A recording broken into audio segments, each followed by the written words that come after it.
আমার মাওলাকে একটু মায়া কইরা ডাকবে, ও আল্লাহ। আরে আমার মাওলারে ডাকলেই তো বান্দা এত খুশি, আল্লাহর মুহাব্বত অন্তরে জমা হয়ে যায়। হানজালা নবীর সাহাবী, ঘটনা আপনারা নাম শুনছেন। হানজালা রহমতের নবীর বড় আশিক। একদিন রাস্তায় হাঁটে আর ঘুরে আর কয়, না ফাকা হানজালা, না ফাকা হানজালা, আমি হানজালা মুনাফিক হয়ে গেছি, মুনাফিক। ঘুরতে ঘুরতে দেখা ওমরের সাথে। এই হানজালা, কি চিল্লাও কেন? আমি মুনাফিক হয়ে গেছি। কয় কেন? কয় আমি নবীর কাছে যখন থাকি তখন আমার অন্তর এমন যে আমি আর কোন দুনিয়ায় নাই, এখন আমি আমার মালিকের নজরে বসে আছি, দরবারের রিসালাতের সামনে আছি। এখন আমার ছেলের চিন্তা নাই, মেয়ের চিন্তা নাই, বাড়ির চিন্তা নাই, গাড়ির চিন্তা নাই, টাকার চিন্তা নাই, ক্ষমতার চিন্তা নাই। এখন আমার চিন্তা আমি একজনারে পাইছি, আমার নবী। আমি এই নবীর হাত ধরে আমার মালিকের একটু কেমনে দেখবো, যেই নবীর চেহারা এত সুন্দর, একটা নজর নবীর চেহারা দিয়ে তাকাইলে পেটের ক্ষুধা থাকে না। মায়ার নবী এত সুন্দর, আমার মাওলা এর এত সুন্দর করে বানাইছেন। ওই মালিক আমার আল্লাহ না জানি কত সুন্দর। এত সুন্দর আসমান যিনি বানাইছেন তিনি কত সুন্দর, এত সুন্দর কণ্ঠ যিনি দান করছেন তিনি না জানি কত সুন্দর, এত সুন্দর রঙের ফুল বাগান সাজাইছেন তিনি কত সুন্দর। ওরে যারা মাওলার আশিক ওরা ভাবে আর খুঁজে আমার মালিক, আমার আল্লাহরে আমি তো এখনো পাইলাম না। ফুলের ঘেরান পাইলাম, কে বানাইলেন তারে তো পাইলাম না। ওরে আল্লাহর মুহাব্বত যার অন্তরে জমা হয়ে গেছে, সে একবার আমার মাওলারে দেখার জন্য পাগল। হানজালা বলে, আমি নবীর দরবারে থাকলে আমার অন্তর থাকে একরকম, আমি নবীর দরবারের বাইরে গেলে তখন আমার অন্তর দুনিয়ামুখী হয়ে যায়। আমার ছেলে, আমার বাড়ি, আমার গাড়ি, আমার টাকা, আমার পয়সা, আমার ক্ষমতা, আমার চেয়ার, এই সব আমার অন্তরে এসে জমা হয়, আমি মুনাফিক হয়ে গেছি। ওমর কয়, তো এই অবস্থা তো আমারও হয়। নবীর দরবারে থাকলে দুনিয়ার কোনো চিন্তা নাই, আবার যখন নবীর দরবার থেকে বাইর হইয়া যায় তখন আবার দুনিয়া আমারে পেয়ে ফেলে, দুনিয়া দুনিয়া আমাকে গ্রাস করে ফেলে, দুনিয়ার চিন্তা, ছেলের চিন্তা, মেয়ের চিন্তা আমাকে গ্রাস করে ফেলে। এবার কথা, চলো নবীর দরবারে চলে, সমাধান নেই। দোনোজনে যায়, মুনাফিক হয়ে গেছে। ওমরও কয় আমি মুনাফিক হয়ে গেছি, হানজালাও কয় আমি মুনাফিক হয়ে গেছি। হঠাৎ আবু বকর সিদ্দিক রাদিয়াল্লাহু তাআলা আনহুর সামনে দাঁড়ালো। এই ওমর, তুমি চিল্লাও কেন? কয় মুনাফিক হয়ে গেছি। হানজালাও কয় মুনাফিক হয়ে গেছি। কারণটা কি? বলে এই কারণ, নবীজির দরবারে যখন থাকি মনে হয় যেন দুনিয়াতে আমার আর কিছু নেই, নবী আমার কলিজা। আমি নবীর হাত লাগাই আমার মালিক আল্লাহর সঙ্গে মোলাকাত করব, কিন্তু নবীর দরওয়াজা থেকে বের হইলে তখন আবার ঢুকে যায় ছেলে, মেয়ে, স্ত্রী, পরিবার, দুনিয়ার চিন্তা। আবু বকর কয়, অবস্থা তো আমারও, মনে হয় আমিও মুনাফিক হয়ে গেছি। আমার মাওলার ভয়, আর তুমি নামাজে দাঁড়াইয়াও দোকান নিয়ে ভাবো, নামাজে দাঁড়াইয়াও ছেলের চিন্তা, মেয়ের চিন্তা, ঘরের চিন্তা, ক্ষমতার চিন্তা। ওরে আবু বকর, নবীর দরবার থেকে বের হইলে দুনিয়া, নবীর দরবারে থাকলে দুনিয়ার চিন্তা নাই। এরপর ভয়, কান্নার আওয়াজ। আর তোমার আমার তো নামাজের মধ্যেও দুনিয়া ঢুকানো, জিকিরের মধ্যেও দুনিয়া ঢুকানো। তোমার আমার চোখে পানিও নাই, কোনো আফসোস নাই রে বাবা। নবীর দরবারে গেলেন, রহমতের নবী বলেন, এমন যদি তোমাদের হয় আর ভয় লাগে, এটাই তোমাদের ঈমান যে শুদ্ধ পরিপক্ক, এটাই তার প্রমাণ, তোমাদের ঈমানে কোনো ভেজাল নাই। এরে নবীর আশিক ইব্রাহিম ইবনে আদহাম পাগলের মতো হয়ে গেল, কে আমাকে বোকা বলল? ঠিকই তো, আমার ওয়ার্ডারে বলখের মানুষগুলো দাঁড়ায় আর বসে, কিন্তু আমি তো একবারও চিন্তা করলাম না এই যে সূর্যটা উঠছে পূর্ব দিগন্তে, এই সূর্য তো আমার অর্ডারে উঠেও না, আমার অর্ডারে ডুবেও না। রাতের বেলা আকাশে চাঁদের আলো, আমার অর্ডারে চাঁদ উঠেও না, ডুবেও না। তাহলে এর পেছনে তো একজন মালিক আছে, নাই? ওই মালিকের তালাশ করছনি। এরে আল্লাহর বান্দা, তোমারে কেউ হাদিয়া পাঠাইছে, কে পাঠাইছে তার পরিচয় নাও, মোলাকাতের জন্য পাগল, দেখা করলে মনে হয় আরো হাদিয়া দিবে। যেই মাওলা তোমারে আমারে মানুষ বানাইছেন, কুকুর বানান নাই, শুকর বানান নাই, আবার আখিরি নবীর উম্মত বানাইছে, এত সুন্দর জীবন আমাকে দান করছে। আমার মতই তো কত মানুষ, ওই যাও ডিআইটি মসজিদের বারান্দায় যাও, বাইতুল মুকাররমে জুমার দিন গিয়া দেখো, পাও নাই, ভিক্ষা করে। দুইটা চোখের পাওয়ার নাই, বলে আমি অন্ধ, আমারে কিছু ভিক্ষা দাও। আমার মাওলায় যদি তোরে অন্ধ বানাইতেন রে যুবক, বল সারা রাত মোবাইলে নাচ গান কেমনে দেখতি? আমার মাওলায় যদি অন্ধ বানাইতেন, কে তোরে চক্ষু দান করত? আমার মাওলায় যদি তোরে বধির বানাইতেন, কে তোরে আর সুস্থ করত? কত মানুষ সুস্থ ছিল, হঠাৎ করে জ্বর আসছে, বিছানায় পড়ে একটা সাইট নষ্ট হয়ে গেছে, বিছানা থেকে এখন আর উঠতে পারে না, কণ্ঠ শেষ, জীবনটাই অর্ধেক হয়ে গেছে। এখন ছেলেও ভালো জানে না, মেয়েও ভালো জানে না। ও আমার ফতুল্লাহ এলাকার মুসলমান বাবা, ও বৃদ্ধ বাবাজি, ও যুবক, একটু চিন্তা করো বাবা, আমরা নবীর আদর্শ মানতে গিয়া কই আমগো তো না খাইয়া কেউ মরি নাই, সম্মান কমে নাই। আমি তোমাকে বলি না আমগো মতো হুজুর হয়ে যাও, একবারও বলি না রে বাবা। বরং তুমি স্কুলে পড়ো আলহামদুলিল্লাহ, কলেজে পড়ো, চাকরি করো, ব্যবসা করো আলহামদুলিল্লাহ, তবে ওখানে থাইকেই তুমি আমার মালিকের সাথে একটা লাইন লাগাও, ওখানে থাইকা নামাজের সিজদা দাও। চাকরি করিয়াও কি তোমার মতো নামাজি নাই? ব্যবসা করে নামাজ ছাড়ে না এরকম জেনারেল লাইনের মানুষ কি নাই? তোমার মতো যুবক রাস্তায় গাড়ি চালায়, এক বেলার নামাজও ছাড়ে না, দাড়িও কাটে না। বলো বাবা তুমি কেন পারো না?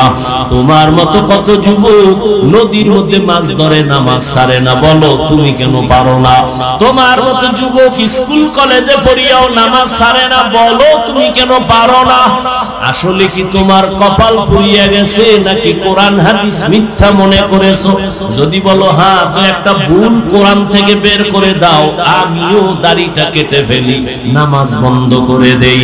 যদি কোরআনে ভুল হয় সবই ভুল, আল্লাহ ভুল। আর যদি বলো না আল্লাহর কোরআন সত্য, তো আল্লাহ আছেন সত্য, গুনাহ নিয়ে কবরে গেলে আযাব হবে তাও সত্য, নেক আমল নিয়ে যদি যাও জান্নাত পাইবা তাও সত্য। আল্লাহর কোরআন মিথ্যা না সত্য? ওই কোরআনে জান্নাতের বয়ান আসেনি, ওই কোরআনে জাহান্নামের বয়ান আসেনি। কে জান্নাতে যাবে, কে জাহান্নামে যাবে আল্লাহ তাও বলেছেন। মনটা কি শুধু বুঝাইও? হাফিজুর রহমান ভাই তো আমাদেরকে হুজুর হওয়ার জন্য তাকিদ দেয় নাই, হাফিজ ভাই তো কওমি মাদ্রাসায় যাইতে বলে নাই, হাফিজুর রহমান তো তাবলীগ না গেলে জাহান্নামে যাবা বলে নাই। কি বলছে? স্কুলে পড়লেও নামাজ ছাড়া যাবে না। স্কুলে পড়িয়াও তো আমার মতো যুবক নামাজ পড়ে, আমি কেন পারি না? আমার মতো যুবক চাকরি করে, নামাজ পড়ে, আমি কেন পারি না? আমার মতো যুবক ব্যবসা করে, নামাজ পড়ে, আমি কেন পারি না? আমার কপাল বুঝি খারাপ, গুনার কারণে আল্লাহ বুঝি আমার উপরে বেজার হয়ে গেল, এখনো সময় আছে, তওবার দরজায় ফিরে আসো। আল্লাহ তাআলা বারবার ডাকে, আয়, কই যাবি বান্দা, আয়, যেদিকেই যাবি জাহান্নাম ছাড়া আর কিছুই নাই। আমার দরজাটা শান্তির আর রহমতের দরজা, তওবা কর, জীবনের সব গুনাহ মাফ করে দিব। 5 বেলার নামাজ পড়ো, মা বাবার দোয়া নাও, বেয়াদবি করিও না, শিক্ষকের দোয়া নাও, বেয়াদবি করিও না, উলামায়ে কেরামের পরামর্শ নিয়ে নামাজ পড়ো, দাঁড়িয়ে রাখো, মা বাবার দোয়া নিয়ে চলো। وحبيب ربنا وطبيبنا وطبيب قلوبنا ومولانا محمدا عبده ورسوله أرسله بالحق بشيرا ونذيرا وداعيا إلى الله بإذنه وسراجا منيرا اللهم صل على محمد النبي الأمي وعلى آله وسلم تسليما